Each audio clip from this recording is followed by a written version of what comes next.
Welcome to On the Chain. This is Jeff. Welcome here on a bright and early Saturday morning. So it's great to see everybody here, not in my normal location. So trying to situate everything with the way we've got it set up. But today is going to be a great conversation because you know why?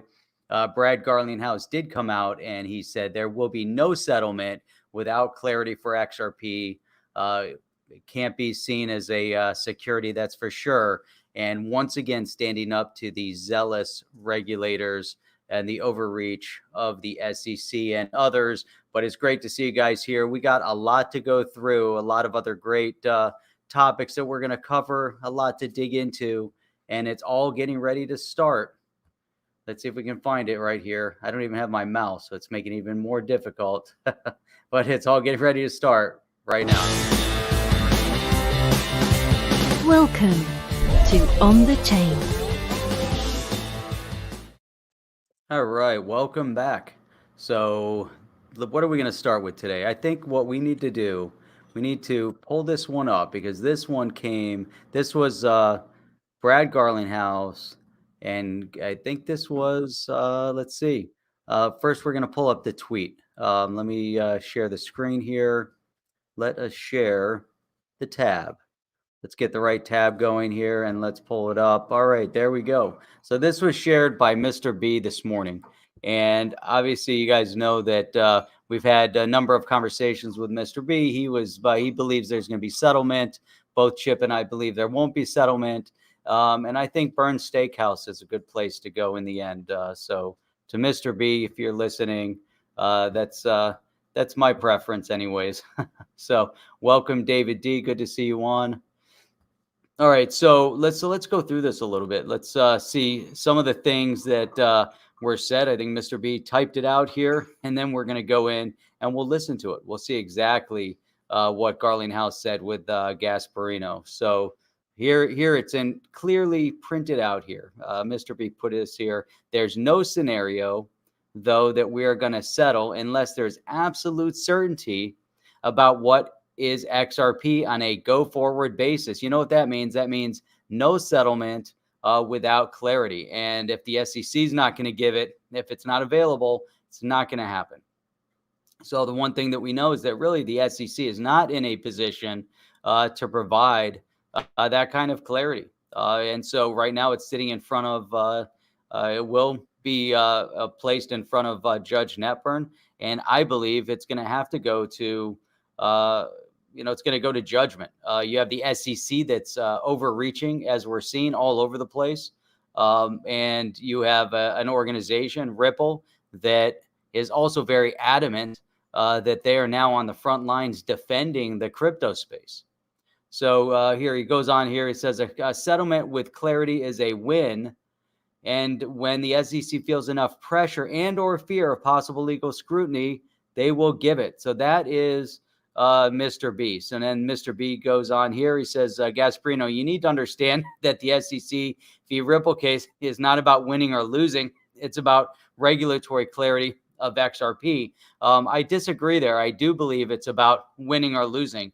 The SEC is adamant about winning this case. And they're adamant about Ripple losing this case. So it's 100% about winning and losing. And the winner that comes out of this is regulatory clarity and having a proper direction of what all other cryptos can then be measured against. So there is clear-cut win and loss from this court case and seeing what we have moving forward. So I believe Gasparino understands it very succinctly in terms of what the outcome is. And Mr. B is right, though. It is about regulatory clarity of XRP, but it's not just XRP. It is crypto at large that's at stake right now with this court case. And then he goes on here, Mr. B does. Ripple can't get its U.S. customers off the bench until they see that clarity.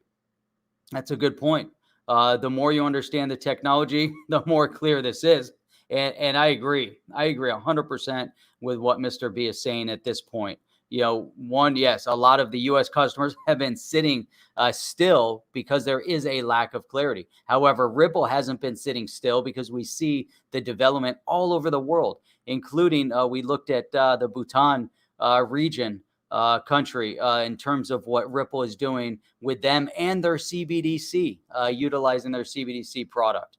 So there's really a tremendous amount of amazing things that are happening in this space. And now I just realized that you guys aren't seeing anything that it's good that I'm reading it, but you guys did not see one little iota of the tweet. So now there you go. That's what I've been reading. That's what I'm looking at. Now you guys get to see it.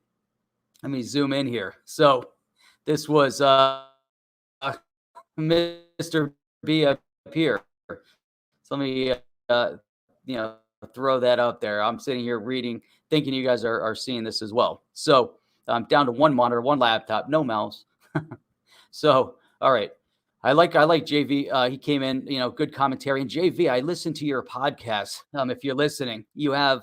I was on your Twitter here, and I saw a link to your podcast. And it looks like JV just started a podcast. I heard it over on Spotify. His first one went up September 8th. So when I have to, give a listen, I just found it this morning. So we'll be listening to JV's podcast, and hopefully. Wish him a lot of luck with that as he develops it. But he goes on here. The thing is, the SEC can't provide that clarity because it has no framework for digital assets. I believe that's true as well. So there is no rules of the road, which goes back to the fact that Congress is the arbiter of providing that kind of clarity, that kind of framework. Now, we know that there's multiple bills in front of Congress. There's one that Chip just presented that pulled up and put out on Twitter the other day, yesterday. But it just seems like all that bill it's being added. They keep adding crypto legislation to other bills that have nothing to do with crypto. I want to see a crypto bill that is 100% crypto legislation, like the Token Taxonomy Act. So you're going to ram legislation through, and it's hidden. It's like a hidden agenda. Does it create a favorable outcome? So in that bill, the objective is to have the SEC and the CFTC basically battle it out and decide who's in charge. That's 100% the wrong approach. So either this is one of the most critical asset class, that exist, or it's just something you can shove into some bill in the back end and allow the SEC, that we know is overreaching and overzealous for power, and the CFTC, which both of them are on different sides of the equation here in terms of how they're analyzing the crypto space. But all you need to do is appoint another head of the CFTC that has, the same mindset as the head of the SEC. And all of a sudden, you see where this is going. So how do you have two organizations trying to decide on who's in charge? It makes no sense to me. It makes absolutely no sense. The only clarity can come from congressional action. And right now, they've got their heads up their asses because it's just absurd what they're doing. It's completely absurd. So here he goes on. Hinman's speech was made for Ethereum only. His speech practically came from Ethereum's team. Crypto Aaron said 100%, and based on legal docs submitted about an hour ago, it is also a litmus test for the SEC to measure other tokens. So clearly not his personal opinion either. I like, but then, look at this. So this was, this was yesterday, but Charles Gasparino breaking. Senator Toomey calls on Gary Gensler to provide crypto regulatory clarity following Fox Business reporting on the matter. So we're going to pull that up, and we're going to look at that in a minute. More on this today as we interview Brad Garlinghouse. So, man, I'm telling you, Gasparino is, if we've ever seen a, powerhouse that's going to join the voices that are going to be pushing for regulatory clarity in this space, Charles Gasparino has really put himself in the forefront of this. And look at James Rule. Here's his boom with Senator Toomey to Gary Gensler. Now we know that Senator Toomey has been very outspoken and pro crypto, and it's very important, that we see that happen. Very critical moment in terms of all the things that are going on right now. And as we know, again, we need some regulatory clarity. It has to come from the Senate, from Congress. It has to come from Congress. It doesn't come from anywhere else. And the thing is, we can't leave it up to the SEC. We can't leave it up to Daddy Gensler to make decisions on what he wants, because what we do see is, again, he's infusing some of his political ideas, his political ideology into how he wants to regulate cryptocurrency. And this is just not the proper way to go. 100% not the proper way to go. So, Kelly Slater said, brought up, who thinks this whole debt ceiling situation might speed things up? This whole debt situation, it's insane, right? They just have full autonomy to decide how they're going to, impact the outcome or direction of our economy. And it's just, it's brutal. It's absolutely brutal. So let's see what we got here. ABI services or AB services, ABI services. Clarity for XRP stablecoin at 10K plus, please. Let's see. Brad probably had to be careful what he says. Yep. Michael Otto says, Brad didn't answer the most important question. When Charlie Boy came back, he made a joke out of it. Yeah, I mean, there's going to be some interesting dynamics as this is going. So let's see here. All right. XRP Daddy. Will they increase the debt limit? I believe that they're going to end up, increasing the debt limit, the debt ceiling. That's what they do. They're going to spend into oblivion, and they're going to put the country and the financial situation into a point of no return, which maybe we're at already. But it's destructive at its core. It's nice to know that you can have zero responsibility. So right now we see a complete overreach, coming out of the government. They want 5 trillion, 6 trillion, who knows, $7 trillion in expenditures. And then they say, okay, look, they want to tax cryptocurrency. Now they're talking about taxing unrealized gains in the wealthy, unrealized gains.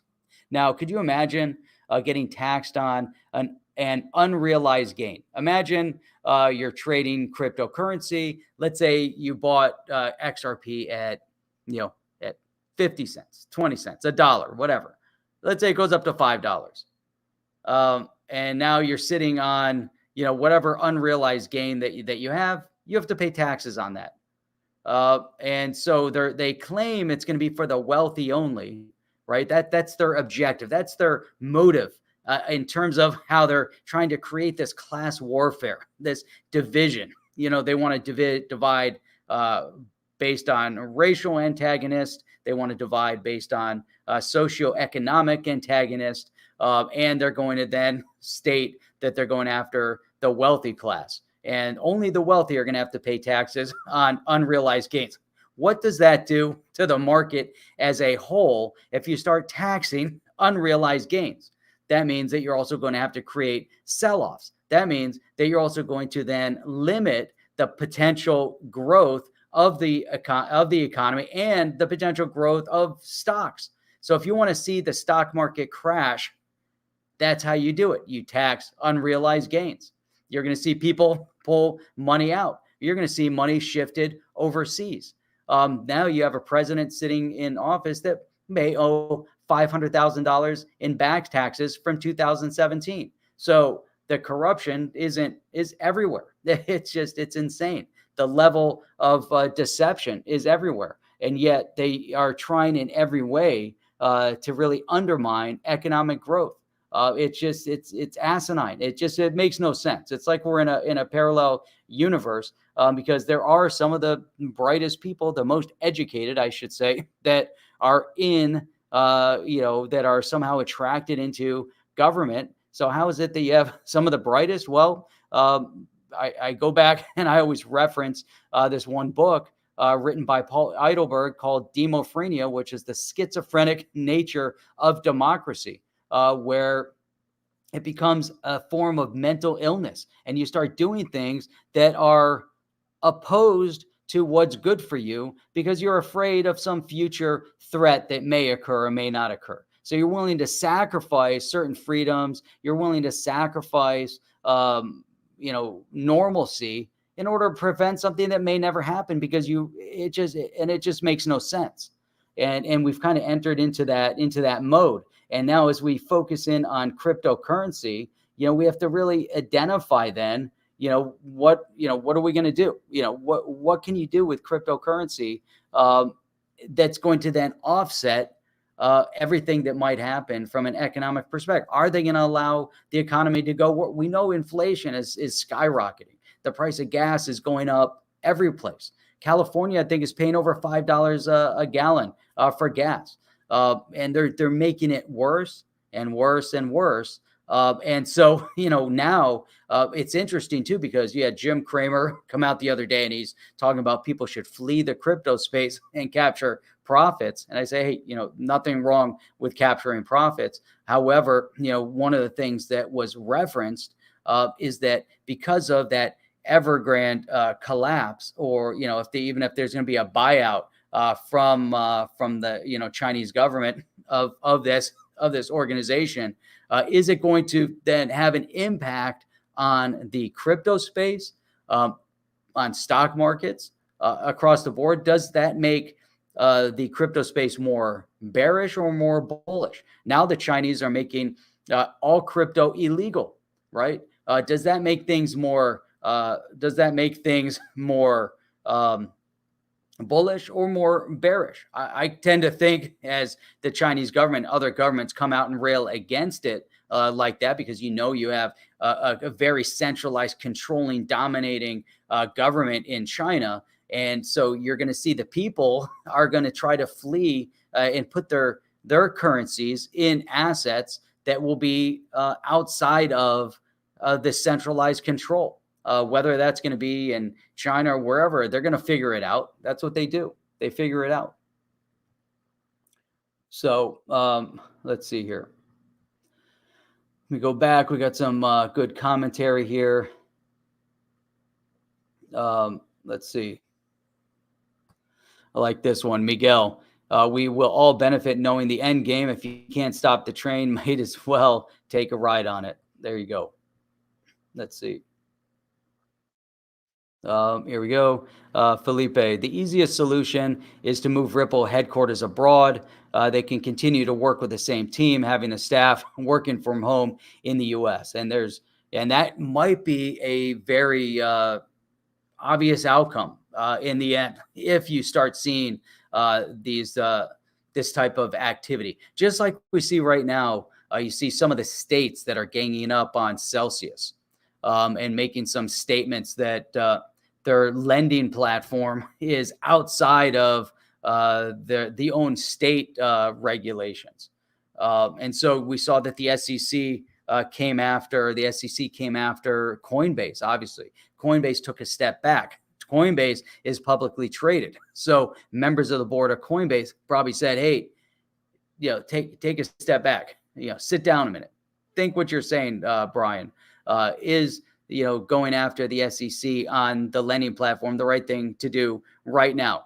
Let's roll it out. Let's find another solution, another way to implement staking and lending. And maybe it's not in the US. Maybe they pull the product out of the US, just like maybe Celsius will inevitably, if the things continue down this path, they're going to fight, but they pull their headquarters out of the US. They pull their product out of the US. Right now, as we know, there are products that are available in the crypto space that you cannot access in the US. You can't benefit from it.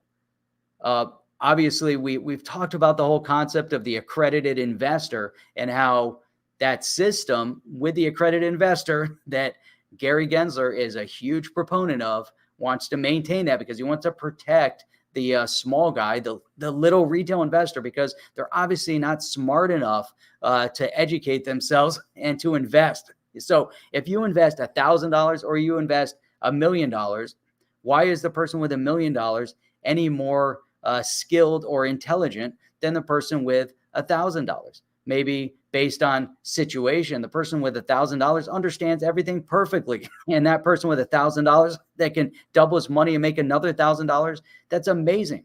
That's the greatest thing ever for him. You know, maybe that's his risk tolerance. Maybe that's all that person wants to invest is that $1,000 and trade, but he understands the trading concepts. And maybe that person with $1 million knows nothing, right? And invests anyways, you know, and maybe he's able to leverage it, but maybe he's using investment people to invest for him. You know, why is that person now smarter because he has $1 million? Why does he not have to be protected, but the person with $1,000 has to be protected? What sense does that make? It makes zero sense. The only sense that you can derive out of that is that you have an entity that is favoring people with certain economic status to get more economic status. And for you to get there, you have to get there first. But yet they're still claiming that people that aren't there yet are not as intelligent. It's very insulting. But overall, that's how their system of thought process works. They prefer to humiliate and insult other people to make themselves feel better. They think that they're doing good by helping other people, where in fact, they're insulting these other people. Similar to affirmative action or any of these other type of mechanisms where they undermine and they belittle and they tell somebody just because of of race that maybe they're not good enough and they need assistance and they need help. And overall, it becomes a very destructive program because you're undermining someone's individual intelligence. And it's just the whole concept of it. Again, it goes back to this idea of this book, Demofrenia, the schizophrenic nature of democracy. But yet it's spread all over. But here we're seeing it amplified, magnified in this country. This schizophrenia, the schizophrenic nature that we see amongst many of the political entities, groups. So anyhow, let me digress from that.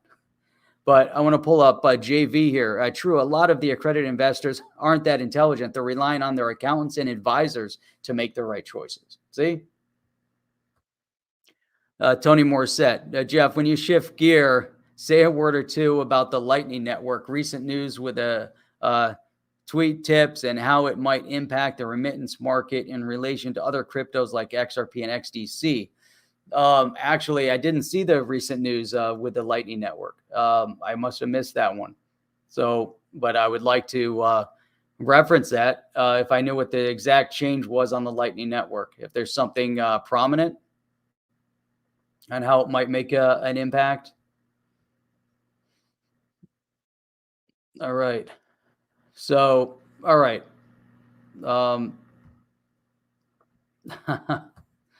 Mr. B, hey, Chip, the winner picks, so I'll let you guys know. That's funny. You also have to pick the city. So here's that was Chip here. Yo, Mr. B, where your ears burning, Jeff? I was just talking about one of your tweets. By the way, Jeff likes Burn Steakhouse and the dessert room. Yeah, that's fun.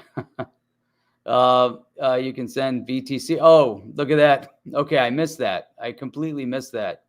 I didn't know it was active. So you can send tips on Twitter, and one of them is you can send BTC on Twitter. Is that part of the Lightning Network? I'm sure there was something else that Tony's referencing. Tony, just throw in it into the chat, and then we can go through that. So where was I on something? Oh, so I was bringing this up, and I pulled this up. So this was. Let me share this, and then I do want to get to. Hang on, I got to share this one thing at a time. Without a mouse, it's very difficult. All right, here we go. Now let me add it to the screen. There we go. So this was from Senator Toomey.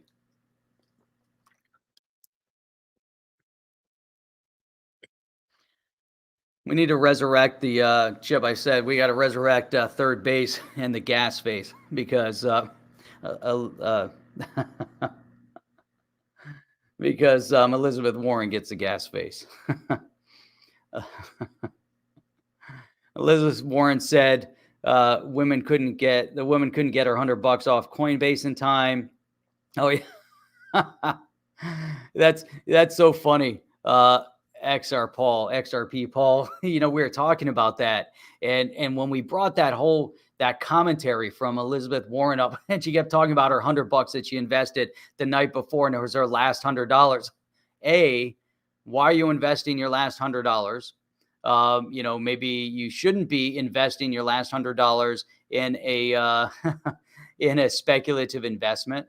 Maybe you should use your last $100 for something else. Two, if you are going to use your last $100 in a speculative investment, why are you day trading? If you don't know what you're doing, why are you day trading? And to XRP Paul's point, if you're going to put your $100 in and you're sacrificing, it's a long-term hodl. It's not a trading environment. So Elizabeth Warren, I gave her multiple. I don't know if they would be Pinocchios or whatever they are, maybe just stupidity Pinocchios. But on every count, her example was stupid at its core, and it was and it's amazing. So if you take and she's made a lot of money in her career working with banks. She was in the banking industry, so it's but her commentary was really off. So here we got Chip. Spend the bits is still the best way to send BTC. That's spot on. We got to bring that back on. We got to dig back in. We talked to Spend the Bits in the early days, and Spend the Bits, interesting because moving Bitcoin across the XRP ledger, doing it efficiently, doing it quickly, doing it with extremely low fees, could be interesting, So let's see here. Let's see. Okay. Anyhow, all right. Let's go back to this. Okay. So this was the letter to Gary Gensler. You should say to the Honorable Gary the Daddy Gensler, Chair. That would if Senator Kennedy was writing it, it would say Daddy Gensler. Thank you for your testimony before the Senate Banking Committee. If this was coming from Pat Toomey, if it's coming from Senator Kennedy, I just want to reiterate, do you really think you are their daddy? That's how Senator Kennedy would start the letter. He says, I write to follow up on the concerns I expressed in stablecoin. Now, I look at this commentary, this letter, and all respect to Senator Toomey. He's been extremely beneficial overall as a support mechanism for the crypto space.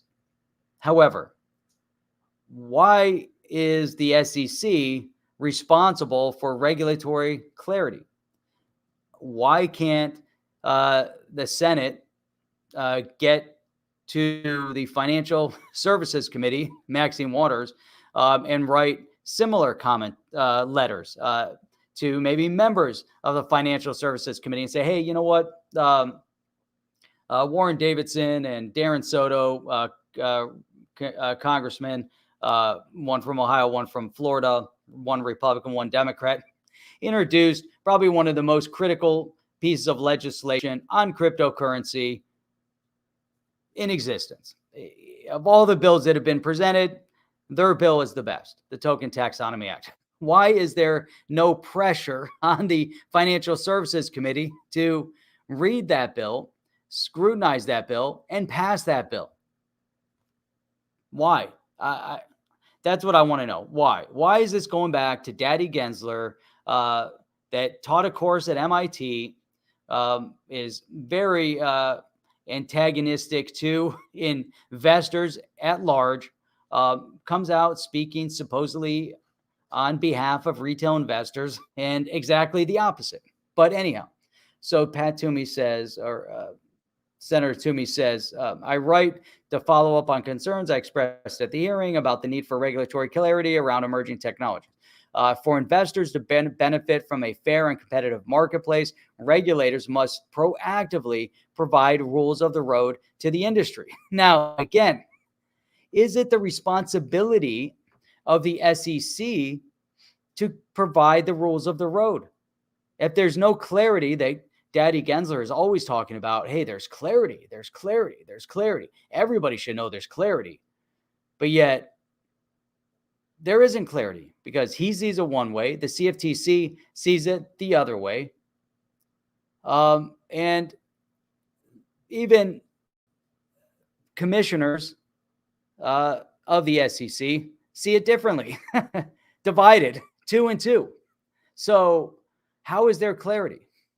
But to his point, and I like how he comes out on this one, because this is probably, again, one of the more critical statements here.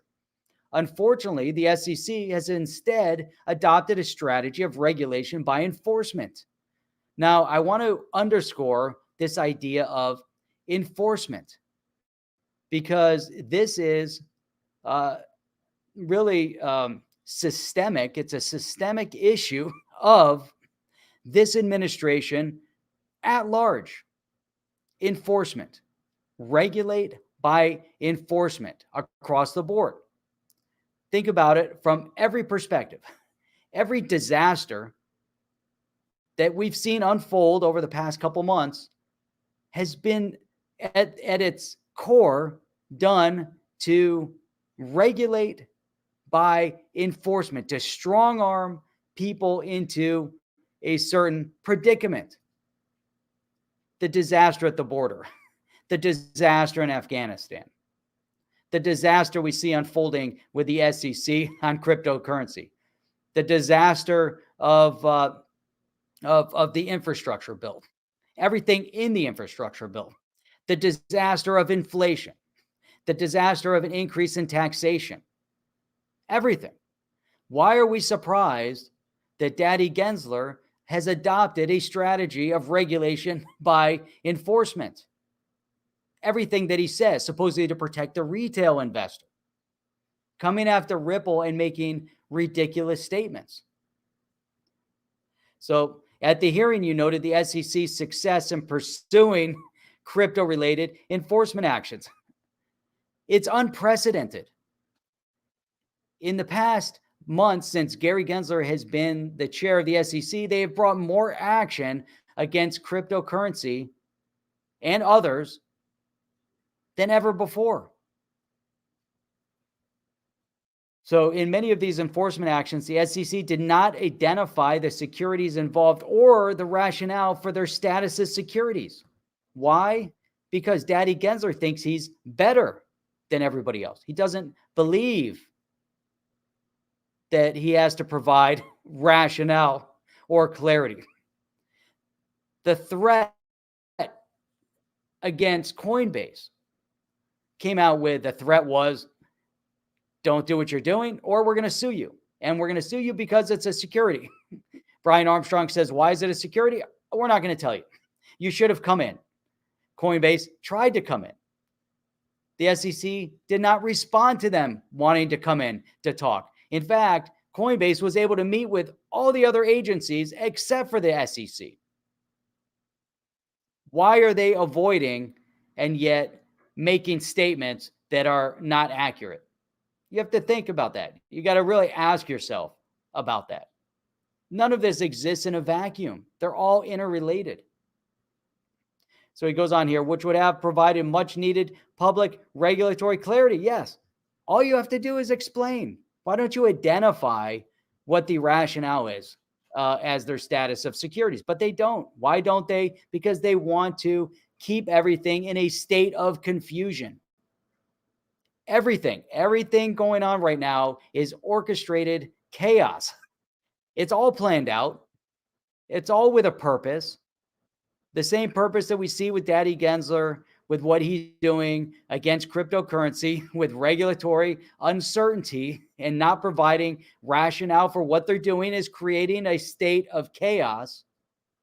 As they are, we see the case, the SEC against Ripple, another state of chaos. The border, a state of chaos. Afghanistan was a state of chaos. The economy is a state of chaos. The infrastructure bill is a state of chaos. All orchestrated, all organized, all plotted, all planned. So here you have, this approach appears related to your belief that the probability is quite remote that any given cryptocurrency platform has zero securities. Yes, because Gary Gensler comes out and says, well, almost all of them are securities. Why? Because they are. Because he's Daddy Gensler, like Senator Kennedy said. Ability to do more than just provide probabilistic estimates. Exactly. So he's just going to make statements. But why does he make these statements? Because he marches around with his sport coat because he taught at MIT. He's got way too much power as it is. You don't want to give him more power. He's pushed Congress to give the SEC more power. He wants more power from the CFTC. He wants to do things that he shouldn't be able to do. He wants to impose his own personal political beliefs on business. Like Senator Kennedy said, why? You must have, you have your opinions on abortion, on the Second Amendment, on all these other things. Obviously he has it on environmental issues. And we already saw Gary Gensler imposing on companies based on his own ideologies on the environment. So he's going to impose that on companies, on businesses. Next, he's going to impose all these other areas of his political, ideology. He's going to impose it on business. That's not what the SEC is supposed to do. Go back and read the Securities Act of 1933 and Securities Exchange Act of 1934. That is not the role of the SEC. For the people to allow an unelected official to have that kind of control over business is wrong. We didn't elect Gary Gensler. He was appointed. He was appointed by people that were elected. Let that be a lesson. So he goes on, my concerns about the SEC's lack of regulatory clarity are shared by others, including SEC commissioners. In one recent enforcement action, SEC Commissioner Hester Pierce and Elad Roisman stated they were disappointed by the SEC's failure to explain which digital assets were securities. They were very clear, Hester Pierce and Roisman, very clear on what they said. Do you think Daddy Gensler is going to listen? No, because he thinks he's Daddy Gensler. He's not going to listen to a couple of his commissioners because they didn't teach at MIT, and they didn't serve as the CFTC chair under Obama or the SEC chair under Biden. They stated the submission was symptomatic of the SEC's reluctance to provide additional guidance about how to determine whether a token sold as part of a securities offering or which tokens are securities. Man, Pat Toomey's hitting it out of the park with this letter to Gary Gensler. I just wish he would get even more outspoken. I think he's very outspoken. He's been passing bills. Obviously, we saw what he did, with the infrastructure bill as well. And he's super outspoken. Well, look, in an effort to obtain that additional guidance attached are questions for the record for the recent hearing. Many of them would give industry clarity on developing promising technologies within the confines of existing laws and regulations. Why is Pat Toomey able to do this, but Mr. Daddy Gensler, who taught at MIT, who's supposed to be smart, isn't? Many of these questions for this record can provide industry clarity.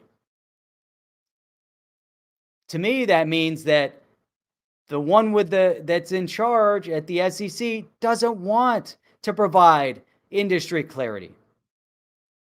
He prefers to have orchestrated chaos by design, because then you can do whatever you want to do and it's chaos.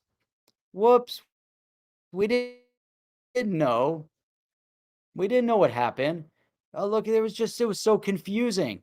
It's so confusing. All those people are too confused. They don't know what they're talking about. They're confused. The only clarity is in the brain of Gensler. He's the only one that has the clarity. I like Senator Toomey, ranking member. Please provide detailed answers so that innovators have the guidance they need to ensure domestic investment and innovation in these technologies. Why does he say that? Because these innovators, their patience is short. They're not going to stick around long before they decide to go to places like, I don't know, Portugal, El Salvador, maybe even Venezuela. I don't know. That'd be crazy. Go to El Salvador.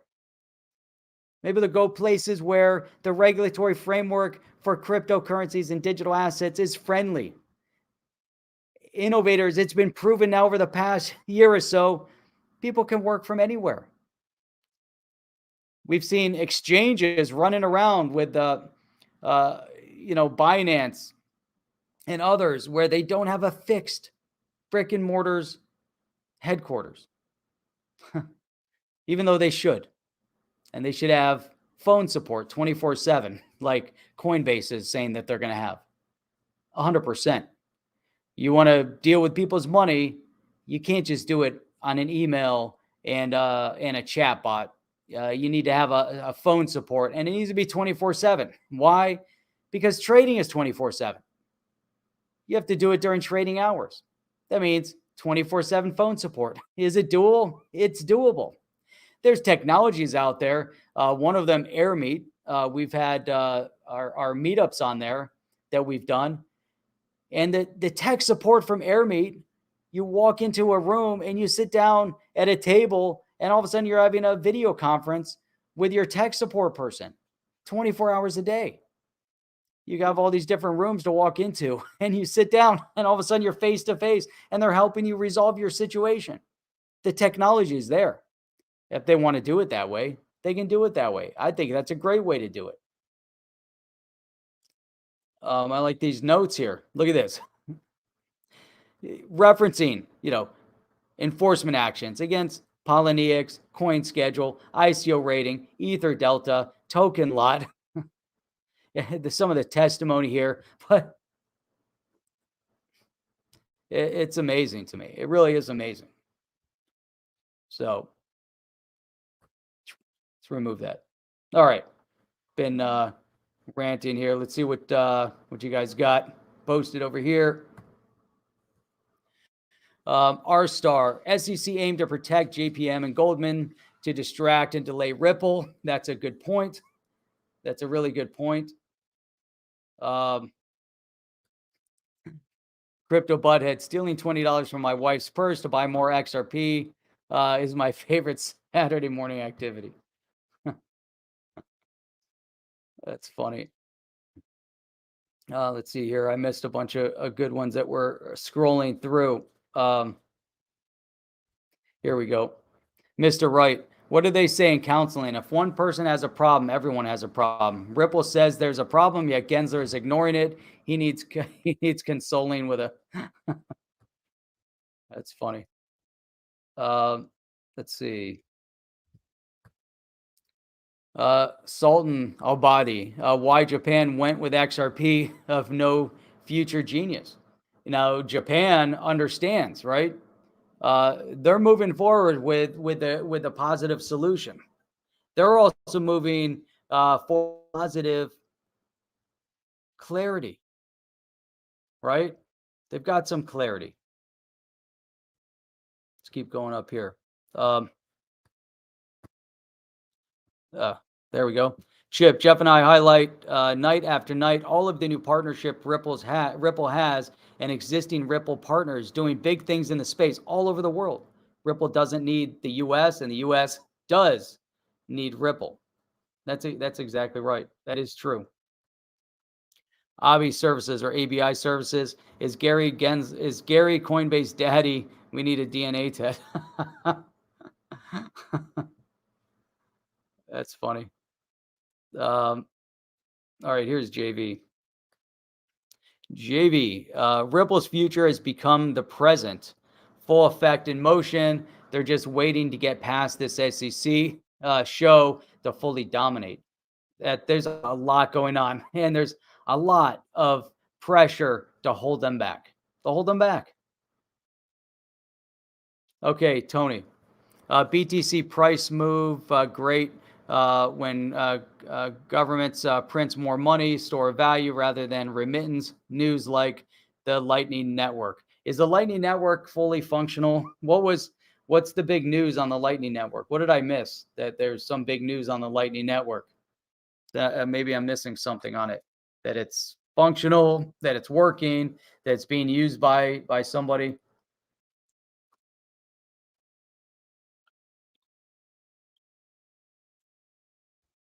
I like that. Driven Bugatti. Jeff, do you ever think we'll get back to somewhat normal? I do. I do believe that. In this country, in other countries, I've told Chip my theory on the pendulum. The pendulum is always swinging. Typically, politically speaking, the pendulum kind of hovers. When you get it just kind of hovers, kind of in the middle space. Moves a little to the right, little to the left, most of the time kind of in a center area, both politically and economically speaking, kind of hovers in this area. We've seen what happens when pendulums swing out of whack. We've seen that, multiple times through history. World War II is a really prime example of when the pendulum, it gets swung far to the left. And we see what happens with that mindset. We've seen that, within, the Soviet Union and others, what happened in Germany. And we've seen that big swing. And we've seen it, the other way as well, so you can pinpoint, what you have right and left viewpoint wise. But right now, again, we see that it's the pendulum is artificially being pushed to swing left, and it's being, held there. And, at some point, that resistance of holding the pendulum to the left is going to implode. And we're starting to see signs of that already, because you can only cry wolf and attack and attack and attack and attack so much before, people get upset. When you're poking the bear with a stick, and he's sleeping, you keep poking him. Maybe his ears will twitch, his whiskers will twitch, his nose will twitch. He'll open an eye, he'll close his eye, and then you start poking him. Then you jab him. Maybe you accidentally poke him in the eye. And at some point, that bear is going to wake up. And when he wakes up, it's going to be a steamroll, and it's going to be monumental. And I'm waiting for that shift. And I believe it's coming. I do believe it, at my core, that shift is coming. You can only attack people so much. They've woken the bear of cryptocurrency investors. They didn't anticipate what kind of bear there was with the crypto investors. And so that, to me, is monumental. Forget about all the other stuff. Just focus on cryptocurrency. If you coalesce the supporters of the crypto space, we know there's people from all sides of the political spectrum and apolitical spectrum, meaning they don't care, right? Politics, Forget about it. I care about money. I care about investing. Don't care about all this stuff. Some people are investing for the first time in their lives. They found cryptocurrency. They found the digital asset space. It's the first time ever. But what have we learned in this short period of time of cryptocurrency investors? We have an amazing community, and people don't care what side of the politics you come from. People don't care what country you come from. People don't care what your ethnic background is. People don't care and discriminate what your racial background is. It doesn't matter. And that's how it should be, anyways, right? That's how it always should have been. In the crypto space, we see people coming together, and I don't know, we have people from all over the world that are in our chat, that are subscribers, that are participating right now in our comments from all over the world, coming together and sharing their ideas and their opinions, and they're highly respected in our community. Obviously, there's a little bit of conflict and tension between the Bitcoin maxis and everybody else. They act like they're at some football match, European style or non-American style football, overseas, soccer over here, to where there's always, tense conflict and sometimes, fights that break out, or, sports over here. But the thing is that this awakening is happening. And people within the crypto space in the US are also waking up to the fact that the politics do matter. The people they vote for will either benefit their investments or be devastating to their investments. And when you wake up to that realization that there is a segment within politics that want to take away your hard-earned dollar, that's the biggest eye-opening moment that anybody ever has. When you know there's a group that want to take away and squash your freedoms, that's the biggest eye-opening moment in people's lifetimes. And I've seen it happen multiple times where people were diametrically opposed and so far to the left, and they have that wake-up call. And that wake-up realization is unbelievable when you see it happen, when they realize they'd been indoctrinated and they wake up. And we're seeing that within the crypto space. So Driven, yes. Do I see it going back to normal? I see it going back to better than normal. And why do I say that? Again, because we saw with this infrastructure bill, when they tried to cram in crypto into that legislation, thousands and thousands and thousands of people started writing their senators about cryptocurrency. The phones were ringing off the hook to the point where the phone lines crashed. And that to me is amazing. That's unbelievable. That's what it's all about. Now, people say I vote and my vote is pointless. But your voice has more weight than you can imagine. When you bombard your representative's office with phone calls and letters and visits, they have no choice but to move.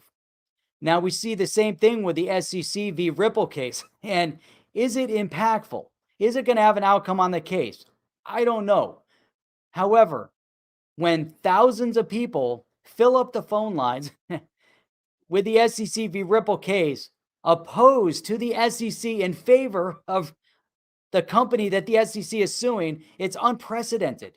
That's never happened before in history, where the phone lines are filled up. Could you imagine the courthouses packed with people that are backing Ripple because they want to see a positive outcome for Ripple, because they see the overreaching of the SEC trying to destroy an innovator in the space, where at the same time, XRP is in their crosshairs. It got sucked in. They want to claim it as a security. And then the SEC took it a step further and started to insult the XRP community and XRP holders.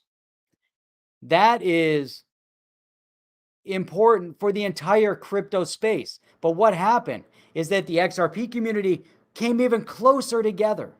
People are sharing information and sharing ideas and sharing every little bit of information they can get their hands on as it pertains to everything that the SEC is doing v. Ripple. So this awakening is amazing. This awakening is, I believe, this passion we haven't seen before. Anything like this. It's this brand new digital asset class bringing people together. The same thing will happen over in China. China wants to make it illegal now. Why? Because they have the digital yuan. They have their Belt and Road Initiative to where they're trying to dominate the economics of the region in Asia. They see cryptocurrency as opposition to what they're doing. They're also putting a cap on the free market capitalism that has been developing in China for a number of years. But the communist control is shutting it down. We see little tidbits of evidence of that happening in the United States. Gary Daddy Gensler is one of those little examples of taking ideology in order to impact finance and investment and your hard-earned dollars.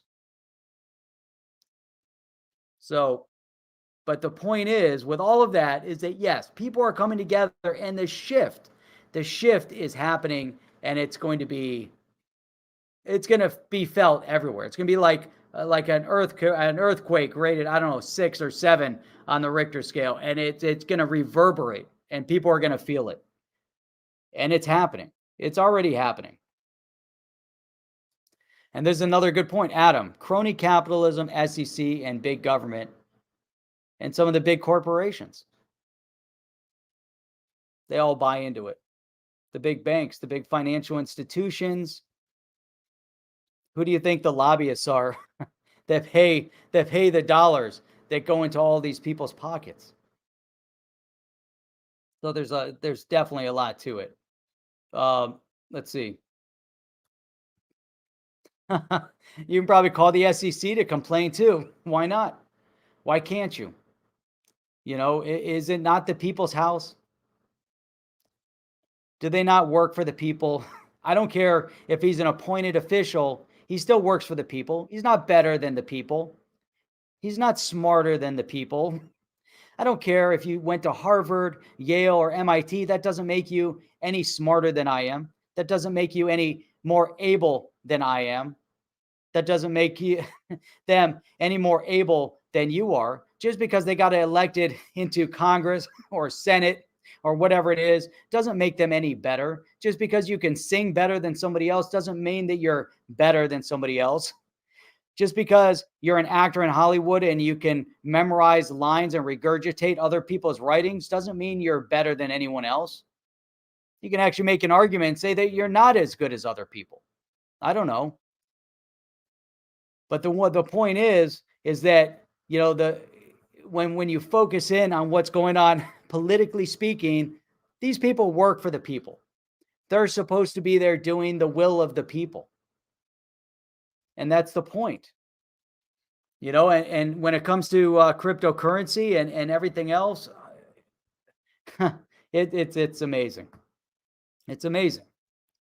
So let's see. JV, the SEC work for themselves, wants to save us.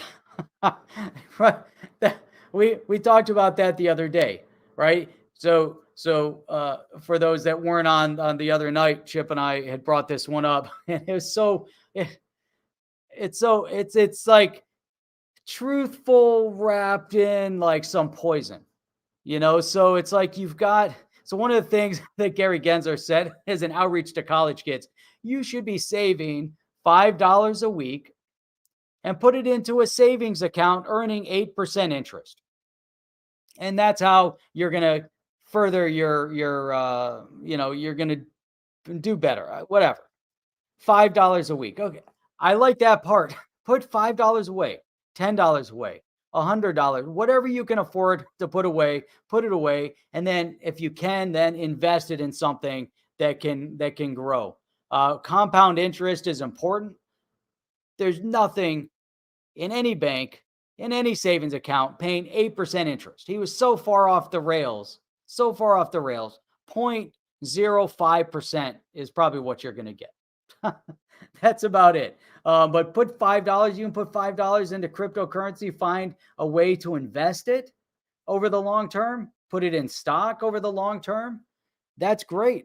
That's what it's all about. And so I agree. Don't spend the 5, invest the 5.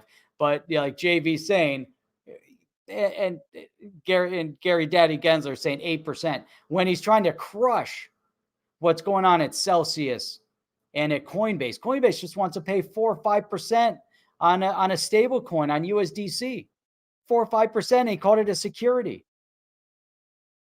You can get more than that on some of the other platforms right now, but who cares? Why is that a security? How are you making money off of the efforts of other people when you're gaining interest? So that means my interest in my savings account in the bank is a security. That means I'm buying an unregistered security, or I'm gaining an unregistered security in my account, right? Or are they registering that interest? Or then he brings up poker chips. That means all poker chips are unregistered securities now. I mean, so JV has a podcast. You guys can go check out. Let's see. I don't have my Twitter open here. I'd have to go back and try to find it. I'll make sure that we get it out tomorrow night. We'll throw that out there. But JV's on podcast. So, but anyhow, appreciate all you guys. Hey, if this is your first time here, we do stream 6 days a week. We stream Saturday. We stream Sunday through Thursday at 8 p.m. Eastern Standard Time. And every Saturday morning at 8 a.m. Eastern Standard Time, we rant on Saturday mornings. It's always fun to rant. We got a good group today. We have 170 people in the room with us right now. You guys are amazing. If there's anyone here who has yet to subscribe to On the Chain, hit that red subscribe button. It does help the algorithms, but then you also get, if you hit the bell notifier, you'll get notified every time we go live. And, you want to make sure you come back.